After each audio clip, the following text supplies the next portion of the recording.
minha gente, estamos aqui de volta para mais um estudo, para mais um comentário aqui sobre a palavra de Deus, sobre o assunto das alianças, né? Depois vocês vão entender porque eu estou fazendo essa volta, né? Falar sobre as alianças e depois eu vou estar também falando um pouquinho sobre os acontecimentos, tudo resumido, tá? Porque eu vou falar com detalhe quando eu estiver passando realmente por esses livros. Mas lembra que a gente ainda está no Gênesis, no começo lá do Gênesis, mas como realmente a história está completamente entrelaçada, então eu acho melhor explicar essas coisas, né? Para depois a gente entender melhor sobre um assunto importante, que tem a ver com a Trindade. Então eu estou fazendo toda essa volta, mas é importante, porque vai ficar mais esclarecido, mais claro, mais fácil de entender quando a gente estiver lendo, prosseguindo na leitura do Gênesis, né? Então, eu vou falar um pouquinho aqui sobre a aliança de Deus com toda a nação de Israel. Essa história, este assunto, né, das alianças, ele me deixa muito, muito empolgada, muito emocionada, assim, com a misericórdia de Deus, sabe, com o amor de Deus. Como eu disse naquela rápida passagem sobre a Torre de Babel, eu disse que o mundo estava de costas para Deus. Ali, depois da Torre de Babel, o mundo virou de costas para Deus. Então, Deus escolheu um povo, né? Uma nação. Deus criou uma nova nação, né? Deus chamou Abraão e criou uma nova nação. Então, eu, parafraseando, eu disse dessa forma, que Deus pensou, eu vou criar uma nova nação e vou instruir os cabeças dessa nação para que eles instruam seus filhos desde pequenininho, né, para crescer nos caminhos do Senhor, para que não se aparte do Senhor e que essa nova nação ela esteja totalmente enraizada, né, dentro do plano de Deus, dentro do plano divino, dentro dos propósitos, dentro dos princípios de Deus. Então, é isso que Deus pensou, planejou e Ele fez. E então, gente, quando a gente chega ali no livro, aqui, cá na frente, já no livro de Josué, eu acho muito lindo Deus falando tudo isso, Deus relembrando ao povo, sabe? Como um pai amoroso e relembrando tudo para o povo de Israel, sabe? Eu vejo assim o amor de Deus, o carinho de Deus, sabe, gente? É lindo demais, é lindo demais. E esse é o nosso dever, instruir os nossos filhos no caminho do Senhor. Porque, gente, se a gente ama os nossos filhos, nós queremos a salvação deles. E não é por ser filho de crente que tá tudo bem, tá tudo ok, não. Eles precisam conhecer, eles precisam sentir a necessidade, eles precisam entender o plano da salvação de Deus. Os pais, eles não podem esperar que o pastor seja o responsável pela formação espiritual dos filhos deles. Nós não podemos esperar isso do pastor. Ali na igreja, na verdade, é só uma complementação do culto diário, né? Da escola diária que nós devemos ter em nossa casa. Para a nossa casa deve ser uma escola, deve ser uma igreja, deve ser o tabernáculo de Deus, deve ser a arca da aliança de Deus. E na igreja é só uma extensão, é só uma complementação. Então, muitos pais, eles acham que porque trazem os filhos para a igreja, eles não precisam mais compromisso nenhum. Tá tudo certo, não, criei na igreja. Não é assim criar na igreja. Os filhos, eles devem ser criados na instrução diária da palavra de Deus dentro de casa, nos conselhos, debaixo de oração, debaixo de jejum e de oração, instrução.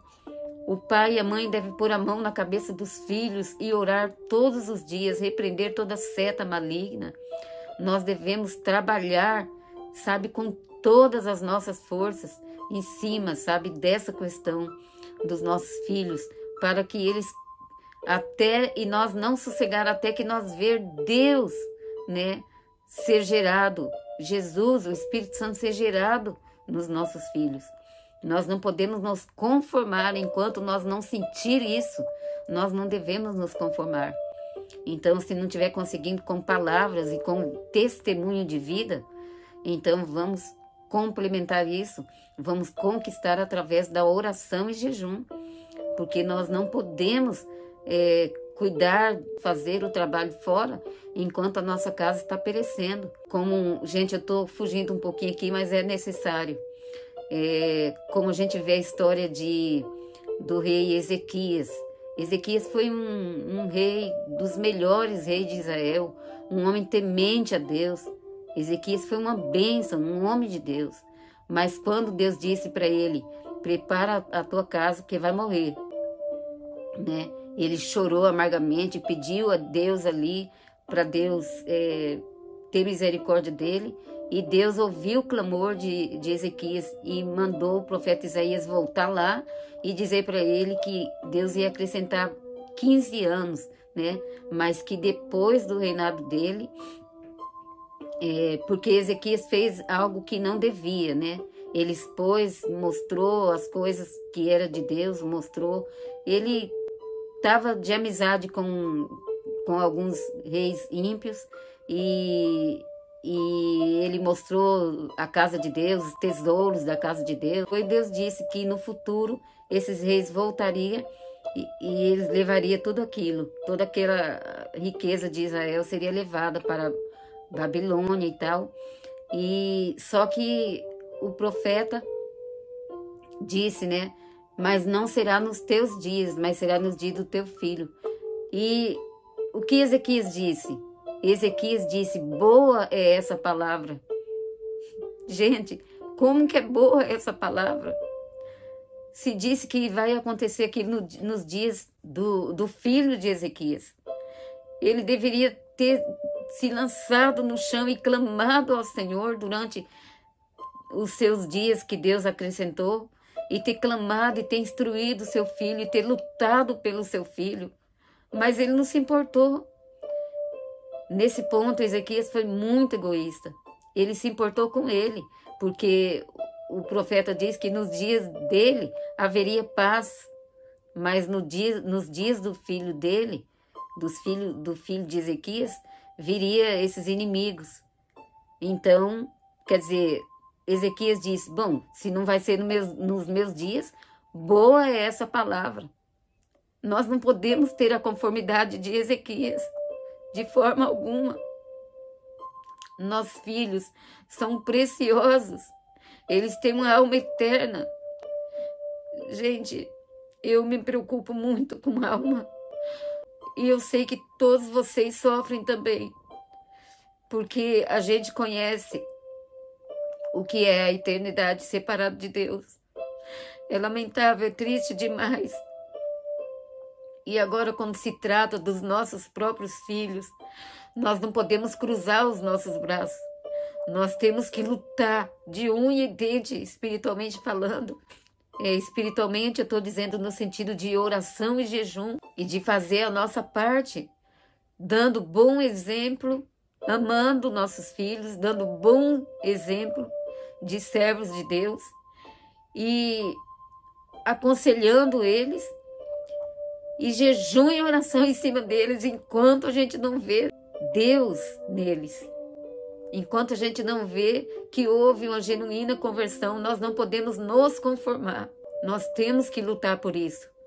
Se nós dizemos que nós amamos almas, amamos as vidas, queremos a salvação das pessoas, como nós podemos descuidar da nossa própria casa, dos nossos próprios filhos? Nós não podemos negligenciar isto. Não porque Deus vai requerer apenas por isso, mas porque eles são preciosos. E assim como nós desejamos a nossa salvação, nós temos que desejar da mesma forma a salvação da nossa casa. Então, é importante, como eu disse, né? O carinho de Deus, como se fosse, como um pai, como se fosse não, como um pai amoroso, instruindo o povo de Israel. Gente, é a coisa mais linda.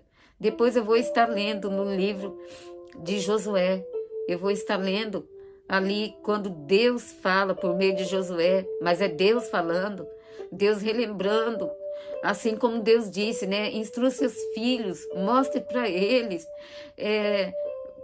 Deus ordenou o povo de Israel colocar aquelas pedras, né? Que depois a gente vai estar lendo, né? Fazer um altar ali, e para mais tarde, quando os filhos perguntar o que significa isso daqui, então vocês dirão, né? Dirão assim para os seus filhos: isto daqui é um sinal, é para nós lembrar o dia que o Senhor nos livrou, o dia que o Senhor abriu o mar, o dia que o Senhor fez isso, fez aquilo e tal, né? Então, tipo assim, o Senhor, Ele quer que nós estejamos instruindo os nossos filhos, mostrando a misericórdia, mostrando que Ele é um Deus todo-poderoso, misericordioso. E aí, Deus mesmo vai estar relembrando a memória do povo, tudo que Ele fez, né? Assim como Ele ordenou o povo de Israel a falar para os seus filhos, a pregar para os seus filhos, né? Ensinar, instruir os seus filhos e falar para eles e contar para eles as maravilhas que o Senhor fez.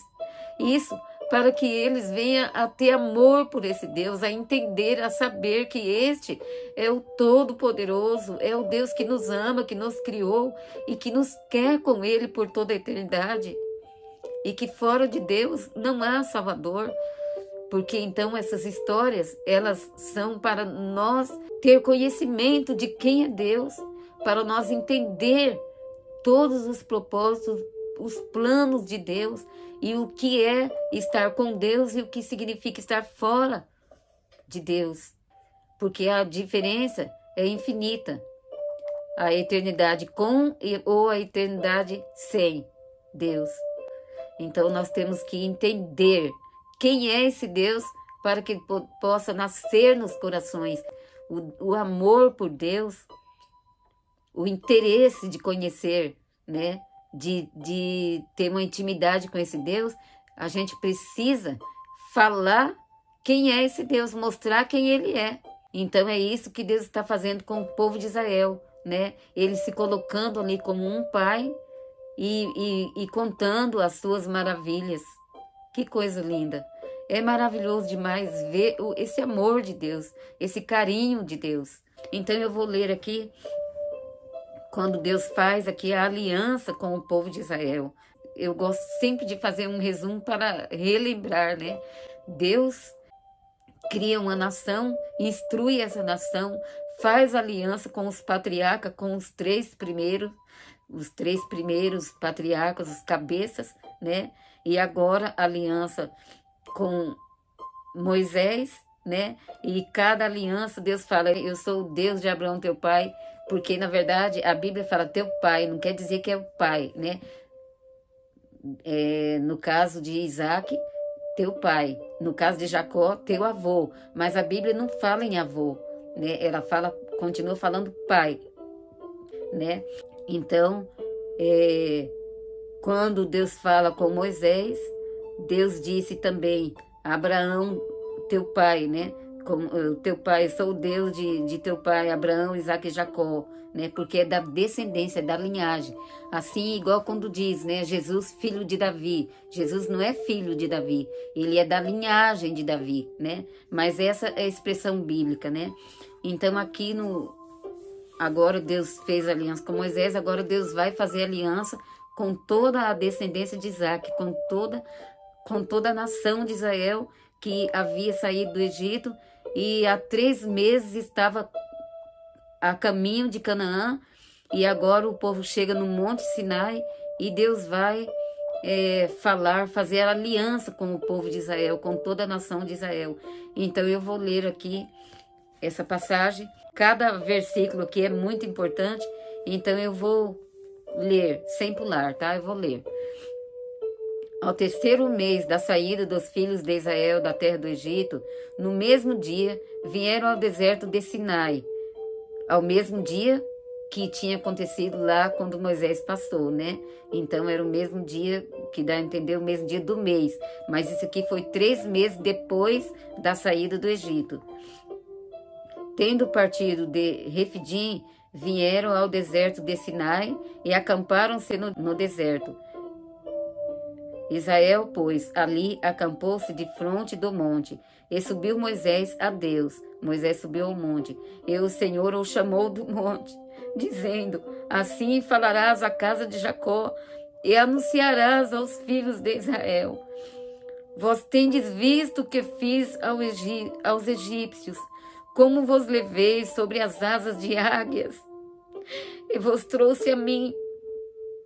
Agora, pois, se diligentemente ouvirdes a minha voz e guardardes o meu conserto, então vós sereis, olha que coisa maravilhosa, então vós sereis a minha propriedade peculiar.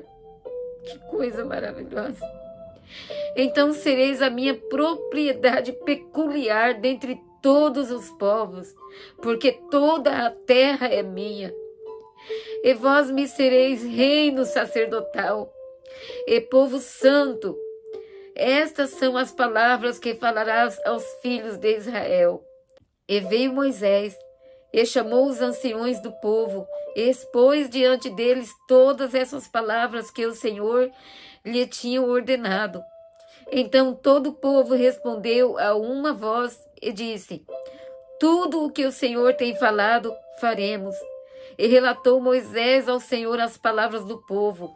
E disse o Senhor a Moisés: eis que eu virei a ti numa nuvem espessa, para que o povo ouça, falando eu contigo, e para que também creiam eternamente, porque Moisés tinha anunciado as palavras do seu povo ao Senhor. Disse também o Senhor a Moisés: vai ao povo e santifica-os hoje, e amanhã lavem eles as suas vestes, e estejam prontos para o terceiro dia, porquanto no terceiro dia o Senhor descerá diante dos olhos de todo o povo sobre o monte Sinai, e marcarás limite ao povo em redor, dizendo: guardai-vos que não subais no monte, nem toqueis ao seu termo.